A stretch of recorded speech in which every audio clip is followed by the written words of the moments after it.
In the last issue, I made the case that the widely discussed but never acted upon suffering of social media is caused by a saturation point that we have long passed by avoiding acknowledging the sunk cost fallacies of our profiles. I claim that the remedy for this super-saturated state is to hit the reset button, to download your data and restart your digital profile's existence, or delete it altogether. The inspiration for that issue ironically came from the one you are listening to right now, the issue posted after. I had been meditating on the value of craft, art, business, and human creativity in the era of content creation schedules.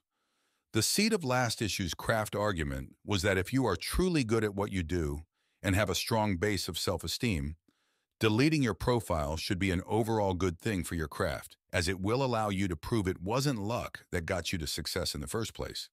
Specifically, I had been trying to divine the value of effort being put into a personal website. After all, time is limited and everything we do has an expiration date. Surely there must be a more effective use of one's time, yes?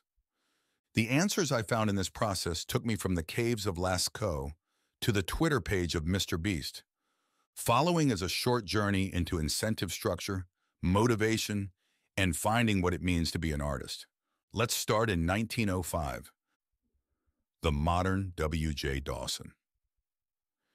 In the first decade of the 20th century, writer W.J. Dawson found a cottage to live in. Dawson spent the beginning of his career in London as a salaryman and began to tire of the hypocrisies of urbanity and industrialization. He was disgruntled with how mundane life had become under the thumb of his employer, the noise of his crowded London neighborhood and his neighbors in his posh flat, and most critically, his desires to have novelty and beauty in life. As a response, he began to plan his flight into the wilderness, to buy a small plot of land where he could tire his body and mind with farm work during the days and literature during the evenings. Dawson's book starts out very practical as he describes his journey in finding a place for his family to live, including some failures in the process of finding the right place to call home. He also addresses some of the finer points of homesteading and enjoying time in nature. The second half of the book is more philosophical and discusses in length what it means to do good, as Dawson verbally spars with an urban friend of his about what man owes his fellow man. The root of the argument was as follows. Is it malicious to the downtrodden to opt out from the city life and flee to the hills? I open this issue with the story of Dawson because I think there are many parallels in the era of our digital lives. The Londons of the web are the sites that traffic millions of users daily, social media, and personal websites function like a cottage in the countryside. In London, you may interface with thousands of people a day, including famous people in big wigs. On the other hand, as a cottage owner, you know people may occasionally drive by and appreciate the petunias you planted in the front yard, but your day-to-day experience will largely be a solitary endeavor, and you'll never see Timothée Chalamet or Zendaya walking around your trellis, that's for sure. As such, we cottage owners must find a different incentive structure, one that can withstand the empirical scrutiny of meaning. I can think of no better place to argue this from than art. This quote from Rick Rubin's The Creative Act transitions us nicely from domicile to the creative domain. Quote, imagine going to live on a mountaintop by yourself forever. You build a home that no one will ever visit. Still, you invest the time and effort to shape the space in which you'll spend your days. The wood, the plates, the pillows, all magnificent, curated to your taste. This is the essence of great art. We make it for no other purpose than creating our version of the beautiful, bringing all of ourself to every project, whatever its parameters and constraints. Consider it an offering, a devotional act. We do the best as we see the best with our own taste, no one else's. We create our art so we may inhabit it ourselves. End quote. Your art. Art is unique. You can go anywhere in the universe and see a sky filled with countless stars, magnificent purple sunsets, infinitely vast oceans, tundras, snow-capped mountains, and lakes of fire. You can breathe any number of gases or see magnificent storms that will literally blow your socks off. Hell, you can even see multiple suns in the sky at the same time. These events and phenomena are all exceedingly commonplace.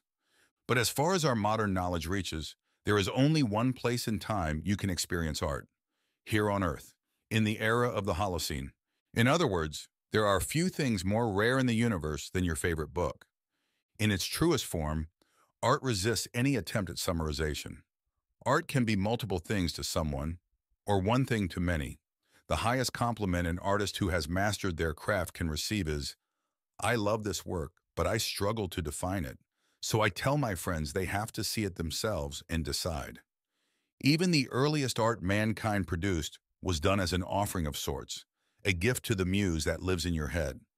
The artist who is in the flow state feels compelled, pushed, pulled, prodded, as if their art is a geyser bursting from pressure built up under the surface. The scream of art is to lash out onto the canvas and tear away at it in our own image. Because of this process of unintentional creation, any work of art is both standalone and forever related to the context in which it came from. The ceiling of the Sistine Chapel is beautiful, but a wallpaper version perfect copy on the ceiling of a Golden Corral by the strip mall ruins the point. All art has an internal message that the creator was trying to explain to themselves first and others second, and a relationship with the messaging of its immediate surroundings. On a personal site, every post, everything that fits conveniently under a slug URL is an art piece. Each is a standalone piece of media that can live many different lives in many different contexts. Consumers of art presume that a single particular art piece defines an artist, perhaps their masterpiece. But this is not the case. An artist is constantly swimming through the stream of their art. There is no finish line. Every piece merely craves completion so it can make space for the next piece. The duty of an artist is to move. Just move. Just don't drown in the deluge of creativity. Your gallery. Mr. Beast didn't make his art successful. We did. On the platform that is known as YouTube, Mr. Beast is oxygen. The success of Mr. Beast has caused many downstream effects, many clones, and in some weird coincidence, even more creators discussing the clones. The platform itself imposes its messaging, its voice, its oeuvre onto those who live and create inside its borders.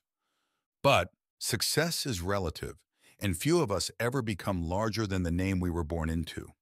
It is very impressive, the capacity of a human name. Imagine the most important person you know. Isn't it strange how all their deeds in life fit cleanly into their first and last name? How big is a name, really? In the era of TikTok influencers, many creators have struggled to move their audiences off-platform. This is because their voice, whether or not they realize it, is edited by the community they post in. They are the internet version of a Londoner, or a Tokyoite, or a Chicagoan. If you leave, you have to find a new niche. To own your domain is to own the platform which follows your evolution as a creative. The domain you create in becomes the voice. The conversation emerges from the art you've created over time, and as you change, the platform changes. In this framing, the website itself becomes a meta art piece of sorts, always whole, but created from many different parts. The human body is also like this. You were whole as a baby and whole as an adult, despite the obvious differences between the two states of being. Your life. I titled this issue Your Art or Your Life because there is no difference in my mind. The experience of life is merely paying attention. Your expectations of what you hope your life might be might differ from your reality. But what you experience, what you're experiencing, and what you will experience is the sum total of you. It follows that any art you produce, intentionally or unintentionally, is a byproduct of moving through the world, taking action and trying to distill the concept of your experience, of who you think you are at that moment in time, into a medium you can tell yourself and others about: movies, music, art, code, dance, etc. Indeed, a personal website consistently maintained is not one, but both the gallery and the art piece. A home in the woods, where you find your artistic voice by listening to the silence. You cannot flag and you must not stop.